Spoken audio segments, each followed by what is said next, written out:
Yo, what's going on, guys? It's Slayer back here again with another video.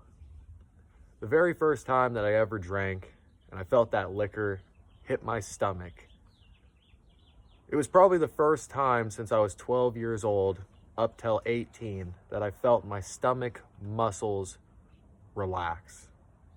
I stopped being so tense. That anxiety that I'd been carrying, that panic, that trauma that I'd been carrying for years on end, I could finally let that go. That warm feeling took over my entire body. And the more intoxicated I got, the less that I seemed to let the pain in my life bother me. I fell in love with it. I fell absolutely in love with it. There was no question, no doubt in my mind that I wanted to stay like that for the rest of my life. From the beginning. I never in a million years thought that drinking and that peaceful feeling that I had in the beginning, and the parties and the friends and the, how most of us start in our addiction when it comes to alcohol, or really any addiction. It starts fun. I never thought that that would lead up to me drinking a liter bottle of hard liquor, whiskey, every single day of my life. And it happened gradually, but looking back on it, it happened so quick. One day I'm partying with my friends, we're hanging out, we're having a good time, I'm loving it. I'm not thinking anything about my decisions, my drinking. I'm not thinking twice about any of that stuff. And then I blink and I'm laying in a hospital bed. I blink and all my friends are gone. I'm alone. And I got nobody really to blame other than myself, because I picked a bottle of liquor over everybody. Sick day in, day out. Losing relationships, losing jobs, my life falling apart. And what am I concerned about? I'm more concerned about getting that bottle. Because why? Because I'm wrapped up into the chaos and the madness, and addiction will drive us to do things that are absolutely insane. There were times where I acted like such a lunatic when I was an entire bottle deep of one of these poisons. Can we just call it what it is? One of these poisons. But there was times where people, family, friends, literally wanted to take me and tie me up somewhere. Yeah. They wanted to take me out. They wanted to grab me, throw me in the back of the truck, drive me out into the woods somewhere, and tie me up to a tree. Because I was just acting like such a fucking madman. Doing whatever, breaking stuff, causing arguments, not stopping, trying to go get in my car when I'm 3 sheets to the wind. They're trying to save me. They're trying to save me from absolute chaos. But when you're a whole entire bottle deep, there's nobody there anymore. Slayer's no longer behind the wheel. The different version of me is now behind the wheel. And all that version cares, it's the darkness, man. All it cares is literally ruining my life and ruining everybody's life that's around me. I never thought that it would lead to me waking up in the morning and literally leaning over to the side of my bed and just being sick. And immediately after being sick, the first thing that I do is reach for the liquor bottle and start chugging it, just so I can stop the withdrawals. The withdrawals from alcohol are withdrawals from literal hell. Ask people that have been through H withdrawal, heroin, you know what I'm saying, and booze withdrawal, people that have been through both, and they'll tell you straight up, if they've really been to the depths with alcohol, they'll tell you that alcohol is the worst. And benzodiazepines being around the same. You can kill you. This accepted substance, this accepted drink, you see it at the gas stations, you see it at the restaurants. Everywhere you go, there it is. You get on TV, 100 million advertisements are just blasting in front of your face. You can't go anywhere without seeing it. You're on YouTube and you're literally watching a sobriety video. And before you get on the sobriety video, there's a Heineken ad right there in your face. I was laying in the detox center. I'll never forget this last time I was in the detox center. I was laying in there feeling like I'm going to literally, just feeling like death. And because of alcohol. And I'm laying there and the TV's on. And what comes on other than an alcohol commercial as I'm laying in a detox center? It's insane, man. I got into so many fights and just lost so much of myself, guys. And this is what I'm saying. if you're at the beginning of your drinking and you're just watching these videos, or maybe you never got to the point that I got to with your drinking, trust and believe, man, it picks up so fast. You blink and it's all different. I am still sober, guys. I'm still going strong, just extremely busy. I wanted to hop on here and make this video real quick just because this is the reality of it, guys. This is really the reality of it. From the beginning, I should have seen all the red flags, the car crashes, the trouble with the law, the multiple friendships being ended because of me, and all the other madness and insanity that I created and caused during my alcoholism, but I was just too far in it at the time. Really took me now a few times thinking that, man, I might actually possibly lose my life to start to wake me up to think maybe I should stop drinking. Don't get to that point. Don't get to that point. You don't need to get to that point if you haven't been there. If you're still drinking, or if you keep continuing to try and quit and you just keep falling back into it, just keep trying. Just keep trying. Don't ever give up.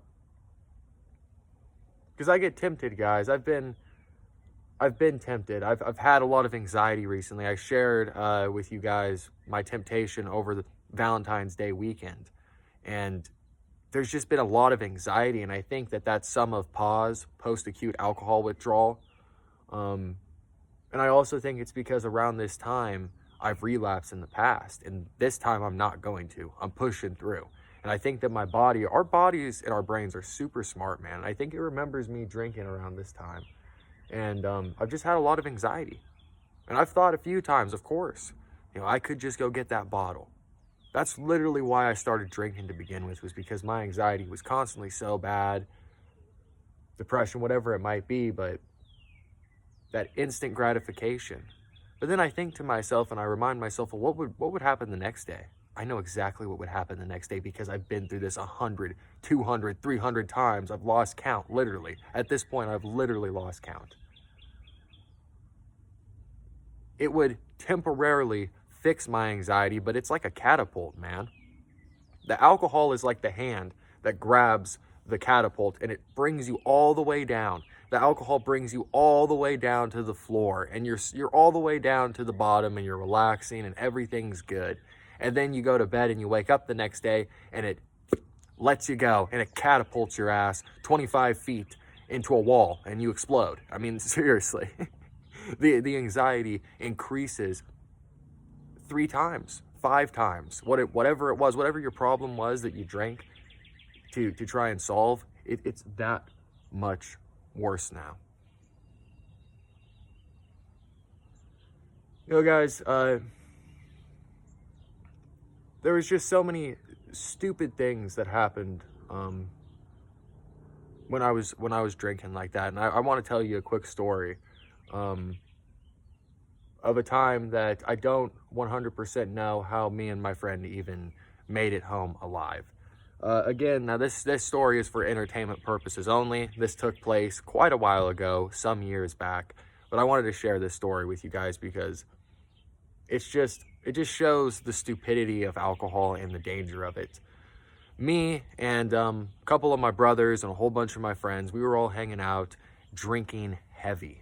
And when I say heavy, I mean stupid drinking, just alcohol poisoning drinking. Why are we drinking this amount? Taking shots back to back, getting drunker, and the more drunk that we get, the more our intuitions fly right out the window. My buddy, because we're like, it's my 2 brothers and like 3 of my friends. One of my buddies is like, yo, we should go over to my place. And because of whatever reason, why did he want to? Oh, he wanted to smoke. He wanted to smoke. Yeah, because this is a vital part of this story. And by the way, if you're ever heavily intoxicated and you smoke, it's the worst mistake and decision of your life. You will regret it. I'll get into that. So we're all drunk out of our minds. I remember we were hanging out, we were playing the guitar, we were passing it around. There was an electric drum set at the time. My buddy was playing it. We're all drunk, so it just sounds absolutely atrocious. But to us, in drunk us, we thought that we were making Led Zeppelin, Pink Floyd type music. We thought we were creating the future, of course. It was horrible. So all of us heavily intoxicated. My buddy says, let's go ahead and go on over to my place. Wow, that's a great idea. Not. So we end up getting in to 2 separate vehicles, and we got into his vehicle, and they got into my brother's vehicle. So it was just me. It was me and my buddy in one vehicle and everybody else in another. So we ended up taking off, and I drove his vehicle over there. Why? I don't know, because we're drunk and we just did that. So I intoxicatedly, drive us over there, which is never a good idea. Thank God we make it over there in one piece. We end up getting over there, hanging out. He goes and finds the green stash, we'll just call it green. And he ends up whipping it out. And the whole time, he ends up taking out a case of like White Claws or I don't even know, something along those lines, some kind of drink like that. And we just end up starting to slam one after the next after the next. He brings out the green, and all of us, again, we're already completely gone. And now we're adding green into the mix, which is never a good idea. And so he's like, yo, come on, guys, let's go out to my garage and let's smoke this. So we got into his garage, and he proceeds to light it up, and he starts hitting it, and he passes it around. And my buddy grabs it, he smokes it, he passes it to my brother, he smokes it, and then he passes it to me. And the last thing that I remember, because of course I lost all consciousness after this, I took 1, 2, maybe like 3 big hits off of it, and I passed it back, and I held it in, and then I let it go and blew it out. And I remember when I blew it out, probably within like 5 minutes, I completely started to lose all contact with reality. I mean, I felt like my body was over here and I was like way back here.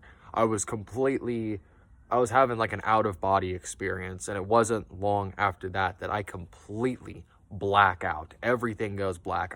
Everything is turning blurry and like watery.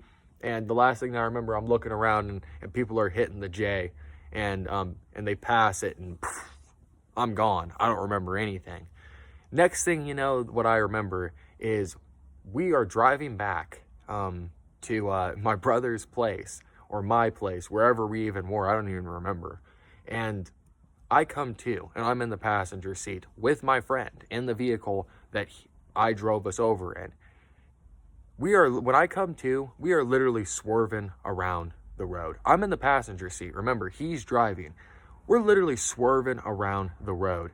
It's like one of those roads where, cars are coming this way and cars are also going this way, and there's nothing in between. And by the way, I hate those roads. They always give me anxiety. Well, I was wasted, and I had terrible anxiety, because when I wake up, we're literally drifting into that lane and back out, in and out. And there's cars coming. And I'm like, yo, dude, like, pay attention to what's going on. We're about to smash into a car. He's like, he's gone. He's like laughing and shit. And I'm just like, are you serious? And the whole way back, I mean, he's like getting close to smashing into mediums. I think he might have ran a red light. I could not believe that we made it home in one piece. The fact that we didn't die that night is a miracle. An absolute miracle. And the reason why I tell this story is because when I was drinking like that, day in, day out, those were just normal occurrences. That type of stuff happened every single week. Shit that you hear like in movies and stuff, to people that drank the way that I drank, that was just like a normal week. I don't miss it, guys. Those temptations come, of course. And I have been tempted recently a lot, but I know better. I know exactly where it would lead. I can't go back. The amount of chaos and stress, and it scares me, man, to this day. I'm just scared. Like, I'm always scared that something's going to pop up or something's going to happen, just because of all the madness that took place in my addiction. And that's a big reason why I make these videos, and I've said that before, is to feel like I'm giving back, I'm helping. And I know that I'm helping because you guys let me know that, and it's an honor and a privilege to help, and you guys help me. When I say that, I'm not exaggerating. You guys are such an important role in my sobriety journey. I love you guys. You guys have been so supportive, so amazing, and you guys share your journey. I knew that when I started dibbling and dabbling with drugs and alcohol, the first time that I smoked marijuana, I fell in love. That was my very first love. And looking back, I always had an addictive personality because I never felt like I fit in. Even when I had a bunch of friends around me, a bunch of people were surrounding me and around me and hanging out with me, I still felt alone. I still felt not normal. I was just never comfortable in my skin. I was never comfortable in my own skin. I always felt like I needed to jump out of my own skin. And when I started smoking and I started drinking, it allowed me to come out of that, but in a fake way. You know, in the Bible, and I know that not everybody's into the Bible, so if you're not, I respect you. But this is interesting. You know, in the Bible it says, do not be drunk, but be filled with the Holy Spirit. And I kind of think that, you know, they call alcohol wine and spirits. It's like it very much is a false spirit, because you do, man, I can't tell you guys how many times I've drank and I have felt like I'm having these, you know, just like connections with God, and I'm like feeling all philosophical, and I mean, I'm just on fire. It's all fake. I'm filled up with this unholy spirit. And when you wake up the next day, all those ideas are gone. Whatever you thought that you were going to do, you're not going to do. And the only thing that you're worried about is nursing your hangover and the hair of the dog. How can I get my next drink? I mean, it never comes of anything. It's just completely dead. But when you have like the Holy Spirit, or just that good energy, if you don't believe in that, around you, your life, you get those positive, amazing feelings naturally and not from a substance. Because for so many years, guys, I just haven't felt like I belong. I just haven't felt like I belong. And creating this YouTube channel and meeting so many of you guys, going to recovery meetings, and I'm still in my PHP, and I've made real friends there. I can say that. It showed me that I'm not alone. We're a special breed. We really are. And for a long time, I kind of felt ashamed about that. Like, man, I don't know if I really like being classified as this breed, right? But now I kind of take pride in it, because we're an awesome group of people. Yeah, we might be a little strange, but we're strange in a good way, man. And sobriety, man, my life has been so much better. My life has been so much better, even with my panic attacks, thinking sometimes, like the other day, I thought I was literally going to die. My heart was pounding out of my chest. I'm going to go to the doctor. It's been freaking me out, guys. But even with all of that chaos, my life is so much better. My relationship with God is so much better. I'm not worrying about waking up and wondering what the hell happened last night. Waking up and being sick, waking up with the hair of the dog. How am I going to get my next drink? How am I going to get my next drink? Because that's all that matters. I need to get my next drink. Really? I lived that for years, guys. And I know some of you are still living it. And there is a way out. There really is. The detox center was a vital step for me.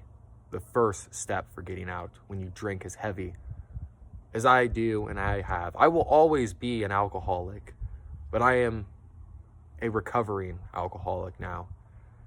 And I intend to stay that way. Guys, it happens so fast. It happens so quick.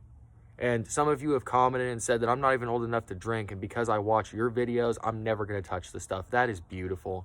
I would advise never to touch it. It's poison in a bottle. And if you're like me, that first drink could be the start of your, I mean, I don't mean to be morbid, but it could be the beginning of setting your own tombstone. Because for a lot of people, they don't make it out. So please, get help. Do whatever you need to do. And with that said, guys, I love you. I needed to jump on here, let you guys know that I'm still sober, still going strong. I think about you guys every single day, even when I'm not uploading. You guys are such an important part in my life.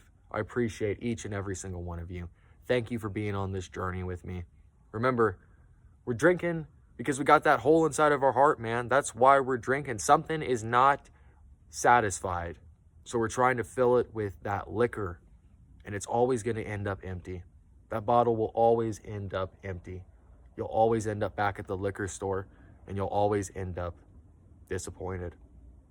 Fill your life with good things, things that aren't going to disappoint and run out. With that said, guys, I love each and every single one of you. I'll be back real soon. Went from partying, having a good time, to drinking a liter bottle of Southern Comfort 100 proof just to function in life. And I wasn't functioning. My life was falling apart. I was slowly disintegrating. Disintegrating? Is that a word?